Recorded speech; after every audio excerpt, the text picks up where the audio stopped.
Oi, pessoal! Vamos falar de pós-parto? Os primeiros dias em casa com o neném assim que nem eu, quase querendo dormir. Então, não estou com o Levi aqui porque a abertura eu fiz quando ele acordou, né? Agora, enquanto eu vou fazer o vídeo, ele tá dormindo. Mas aqui pro final ele acorda e vocês vão ver ele no final de novo, tá bom? Ou então no meio, né? Não sei. Então, vamos lá. Vamos falar de recuperação, o primeiro ponto, né? Na primeira semana, minha gente, eu tava moída. A primeira semana inteira. Assim, tudo doía. Se você perguntasse, Lara, teu braço dói? Dói. Tua bochecha dói? Dói. Tudo doía. E uma coisa interessante foi que eu percebi foi no próximo dia eu olhava no espelho e eu sentia o meu rosto mais escuro, sabe assim, mais parecia com um aspecto sujinho. E eu fiquei, deve ser resto de rímel que eu não tirei direito, ou resto de maquiagem. Aí teve, acho que no segundo dia talvez eu olhei perto no espelho, tava cheio de pontinho vermelho, como se fosse o sangue preso, sabe? E aí eu não sei se foi passar maquiagem, eu fiz assim, e dentro do meu olho desse aqui tinha uns vasinhos rompidos. Eu fiquei, será que foi de eu fazer força, né? Aí quando minha midwife veio pra cá, pra primeira visita do Levi, eu perguntei pra ela, ela disse, foi de você fazer força e aí o sangue acaba prendendo ali, né? Tem mulheres que ficam muito pior, tem gente que incha o olho. Eu fiquei, uau! Mas tudo bem, sumiu logo, mas eu achei interessante isso daí. Não lacerei dessa vez, graças a Deus, gente. Eu tava orando tanto pra eu não ter laceração dessa vez, porque com o Benai, a minha recuperação foi muito difícil, né? Eu sinto que eu não aproveitei o meu bebê muito porque eu me concentrava muito naquele incômodo, naquela dor, não poder andar direito, sabe? Então eu fiquei assim, por favor, que eu não lacere dessa vez, porque eu, com o Benai, pra dar atenção, com o recém-nascido, eu queria aproveitar mais eles dois, sabe? E o Senhor ouviu minhas orações e permitiu que eu não lacerasse. Então, minha recuperação foi bem mais rápida dessa vez. Tipo, a primeira semana eu tava toda dolorida, né? Mas com relação ao períneo, né? A parte íntima mesmo, de conseguir andar. Eu tava muito bem, gente. Não tenho nem como agradecer a Deus por estar daquele jeito. Porque, claro que doía, né? Claro que tinha coisa pra recuperar. Claro que tinha cuidado, tinha sangramento. Não podia andar muito. Mas só de não estar sentindo aquele incômodo constantemente já ajudou demais. Então eu pude aproveitar mais o Benai, o Levi. Foi muito bom. Na segunda semana, 9 dias depois, na verdade, eu tive mastite, né? O meu peito começou a doer numa noite, assim, foi do nada. Olha que interessante, foi o melhor dia que eu tinha tido.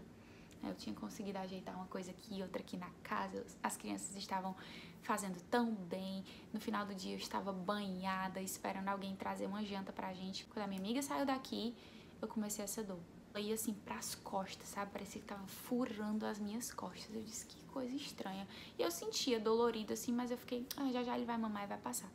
Gente, eu não consegui nem terminar de jantar, tá? Eu disse, eu preciso de um remédio pra dor, tá? Assim, eu não tô conseguindo. E eu pensava que o Levi ia já amamentar, né? Ia dar aquele puxão. 9 dias ali, o seio ainda tá se acostumando, né? Tá sensível. Foi uma bola de neve tão rápida. O que eu tenho pra dizer pra vocês é, se vocês acham que o seio começou a doer, vá pra um banho quente, faça massagem, desfaça aqueles nódulos, bote o bebê pra secar o peito. É sério. Eu vi um post de uma menina no Instagram, criou uma bola de pus, ela teve que fazer drenagem, mesma coisa que a minha mãe teve. Minha mãe teve isso, e ela sempre me falava, só que era uma coisa muito distante da minha cabeça, eu não conseguia imaginar como era, porque eu não tinha visto, né? Quando eu vi as fotos, gente, eu não imaginava a dor. E o que ela disse? O meu começou do tamanho de um grão de arroz, e era o tamanho do meu. Eu fiquei, graças a Deus, eu tratei logo, sem nem saber, porque às vezes a gente fica, tá pequeno, não tá muito sério ainda, mas é rápido que vira uma bola de neve, entendeu? Aí a gente foi pro médico do Levi pra tirar uma bolinha de carne que tinha no ouvido dele. Aí esse médico é um médico de família, ele é pediatra e médico geral, né? E eles têm muitos médicos que são, assim, super sábios para prescrever coisas naturais também. E aí ele disse assim, eu tenho uma pílula de extrato de semente de cidra. E aí ele me deu, gente, eu tomei naquela noite, no outro dia já tava melhorando. Mas isso foi 3 dias depois, aí já foi melhorando e tudo. Mas nesses 3 dias, pense na dor lazarenta, que eu preferia ter outro parto, eu acho. Então, só fica aí o alerta pra vocês, né? Então, graças a Deus por esse antibiótico natural, então dentro de 5, 6 dias eu já tava bem, desde o começo até o final. Então, passei 3 dias com muita dor, assim, eu chorava na hora de amamentar, acho que eu ficava, bota ele no bota, sabe? Aquela coisa que parecia um choque que dava. Mas aí, depois de, quando eu comecei a tomar o comprimido, um dia, 2, já tava quase, assim, nada. Outra coisa que foi um pouco difícil nessas 2 semanas, eu senti muita contração na hora de amamentar ele na primeira semana. Ok, agora vou buscar ele. Então foi bem complicadinho essa parte das contrações. Parecia a contração do parto mesmo, eu tinha que parar e respirar. E eles dizem, né, a cada filho essas contrações ficam mais intensas. Aquele momento que era pra ser tão lindo, né, de amamentar o bebezinho, aí o bico do peito arde, aí tem essas contrações. Mas enfim, deu tudo certo e tem sido uma experiência boa até amamentar. Depois que passou as dificuldades, tá sendo boa. Agora vamos falar do emocional, né? Eu acho que assim, nos primeiros dias eu estava, na primeira semana eu tava assim, em uma alegria, sabe? Uma felicidade tão grande. Eu olhava pros 2 meninos e eu ficava, meus filhos, sabe? Era tão diferente de dizer. Tava sem muita dor, então tava super curtindo eles. O Isaías estava em casa a semana inteira e tava fazendo tudo e mais um pouco. Então foi maravilhoso a rede de apoio que ele me deu, foi demais. E a gente recebendo refeições todo dia por 2 semanas, então a primeira semana aí foi assim, tudo ótimo, sabe? Aí na segunda semana Isaías voltou a trabalhar. Aí comecei a ficar sozinha com os meninos, né? Então não dá pra ficar tão animada assim tantas vezes, porque tinha que cuidar dos 2, né? E tudo. Não tive ajuda dessa vez, assim, de alguém vir cuidar de mim todo dia. Eu tava melhor, então, eu sei lá, eu não queria pedir, né? E tomar o tempo de alguém também. Sei lá, ninguém ofereceu pra vir assim. Eu tenho certeza que se a minha mãe tivesse aqui, a minha experiência de animação, assim, teria durado mais tempo, sabe? A rede de apoio que você tem conta muito. Então, eu não tive essa ajuda, assim, depois que Isaías saiu, mas eu acho que deu certinho. Mas alguns pontos que me pegaram foi, dessa vez, o peso. Parece que eu tô, assim, bem normal, eu acho, né? Eu uso roupas frouxas que não aparentam nem que eu acabei de ter um bebê, tudo bem. Mas, assim, de ver a flacidez e tudo. E algumas roupas que eu ia vestir pra um evento, por exemplo, vou ter um casamento pra ir, fui vestir um vestido, não entra, não cabe. Aí eu fiquei... com o Benaia já caberia, sabe? Quando eu tive o primeiro. E eu acho que é natural, né? Mas eu não tô deixando isso vir pra minha cabeça, assim, sabe? Eu só fiquei assim, queria caber. Mas também não paro de comer, né? Eu quero caber, mas também não paro de comer. Mas enfim, acho que não foi tão ruim não essa parte. Acho que o ruim da nossa geração, um ponto, é o imediatismo, né? A gente é muito imediatista. A gente teve o filho ontem e amanhã já quer caber nos jeans que tava... antes até de casar. Não é assim, né, que as coisas acontecem. Mas a gente vai andando aí de degrau em degrau, né, comendo tudo que me dá vontade. Eu preciso voltar aos meus exercícios, né, de pouquinho. Aí quando passa aqueles primeiros dias, né, aquela primeira semana que você tá tendo um super apoio, porque você tá se recuperando ali de uma maneira mais difícil, né, vamos dizer assim, o seu corpo ainda tá ali no auge do trauma. Depois que passa aquilo, você vai começando a conseguir fazer uma coisa ou outra, sabe? Meu sangramento tinha parado e não tava sentindo muita dor. Aí, ó, comecei a fazer coisa aqui, o sangramento voltou. A gente começa a querer dar conta, sabe? De tudo. Começa a querer voltar. E não é assim, sabe? Lembra do resguardo, né? Que eram uns 40 dias. Só que hoje, né? A gente não tem mais essa paciência. Aí vai fazendo as coisas antes do tempo, aí vai regredindo. Aí lá se vai, sangramento de novo. Umas dorzinhas aqui e acolá. Fiquei... eu tenho que me aquietar. Eu achei, sabe, que o emocional ficou abaladinho mesmo, assim, dessa vez. Ficou meio assim, nada assim demais, mas é tanto hormônio, né, tanta coisa. Chorava por nada, gente. Principalmente com, assim, coisas da internet que eu via com crianças, sabe? Eu ficava, vale, como eu tô sensível, né? Mas não foi nada assim sério, nem de se preocupar. Mas se você acha que o seu tá durando muito tempo, que você tá mais triste do que o que deveria, que você tá mais, assim, abalada do que o normal, procure, né, a ajuda do seu pastor, procure a ajuda de irmãos que possam lhe aconselhar, né, biblicamente, lhe fortalecer e lembrar das coisas de Deus, que às vezes a gente esquece, sabe? E é bom ter alguém que nos dê suporte, que nos aconselhe biblicamente.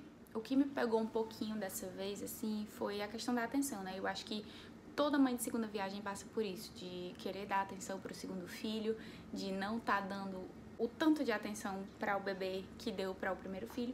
Natural, né? A gente não pode dobrar o tempo, né? O tempo é o mesmo e a gente precisa agora se dividir, né? Entre o mais velho e o mais novo.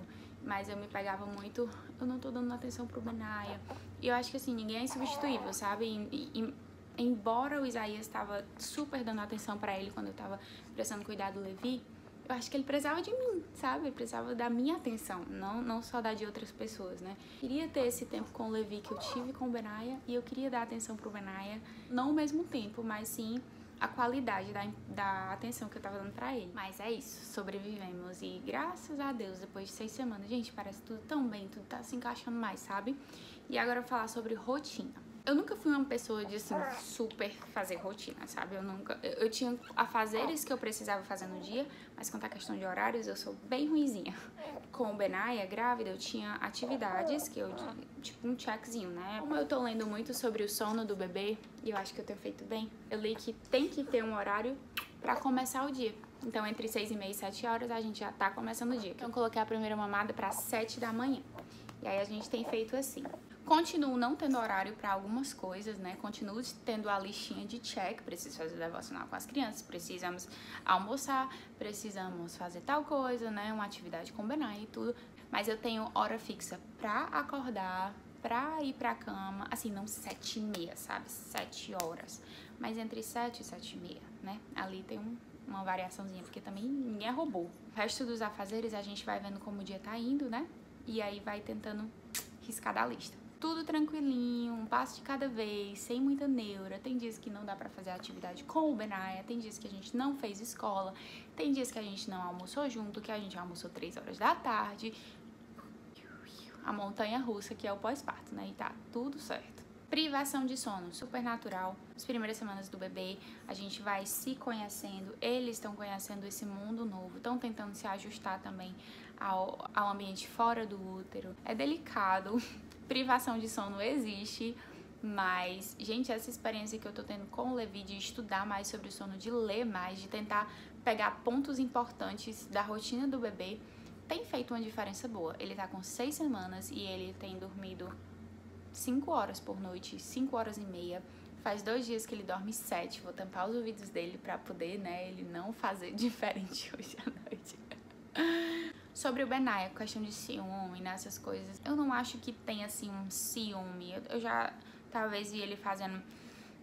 quando eu fui... Ah, mamãe vai ter que cuidar do Levi. Mas isso dura, assim, nada, sabe? Ele não tem uma atitude horrível por causa daquilo. Eu só digo, é rapidinho, mamãe vai cuidar dele. E aí a mamãe volta pra cuidar de você também. Primeiro um, depois o outro, depois a sua vez, depois a vez dele. Conversando com ele dessa maneira que a gente tem que esperar a nossa vez.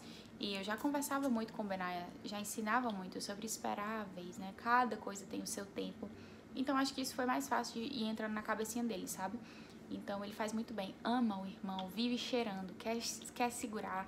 Menina, é um chamego. Então, graças a Deus, ele tem uma relação muito boa com o Levi. Então, falamos de recuperação emocional e rotina. Eu acho que esses 3 pontos são pontos cruciais, assim, de conversar, de prestar atenção, né, em nós mesmos no pós-parto. Então, siga a sua rotina, a rotina do seu lar, que funciona pra vocês. Não se prenda a uma rotina de alguém, uma rotina linda que você viu no Instagram, ou alguma coisa aqui que eu falei que pareceu perfeita demais. Não se fixe nisso, sabe? Tanto quanto a questão de rotina, emocional, recuperação.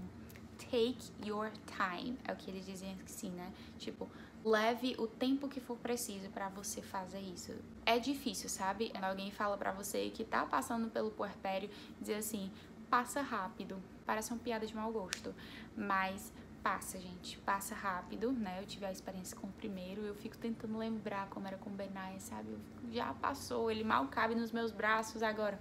Mas quem tá passando realmente parece que é bem comprido, mas eu gostei tanto de um texto que eu fiz. Lembre-se, Deus lhe deu o privilégio de ser mãe e Ele capacita você para cumprir essa tarefa. Esteja aos pés da cruz, esteja buscando ao Senhor, que Ele tem respostas. Na sua palavra, Ele tem respostas para tudo. Então, se você tá no puerpério, você tá se sentindo triste, Deus tem respostas na Bíblia para isso. Tá se achando sobrecarregada na sua recuperação, você tá se achando cansada, se você tá achando que o seu fardo é muito grande, a Bíblia fala sobre isso.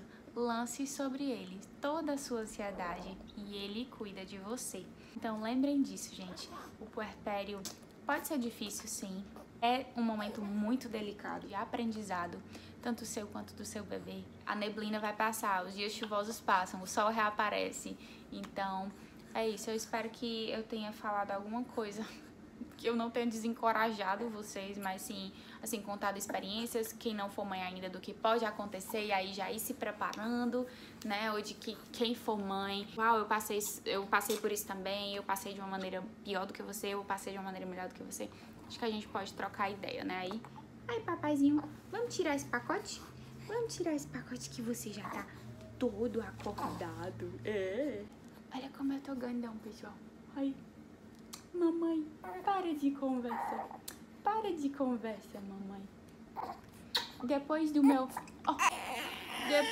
meu lanchinho eu falo, tá bom, mamãe? Espero que tenham gostado, tá, gente? Conta aqui pra mim um pouquinho da sua experiência, algum ponto que te chamou a atenção ou que a gente pode trocar ideia. Um beijo, fiquem com Deus e... Peraí que eu vou preparar uma despedida melhor, tá bom? Deixa eu dar o leite dele. Agora a gente pode dar tchau, né, filho? Obrigado por terem assistido. Fiquem com Deus e até a próxima.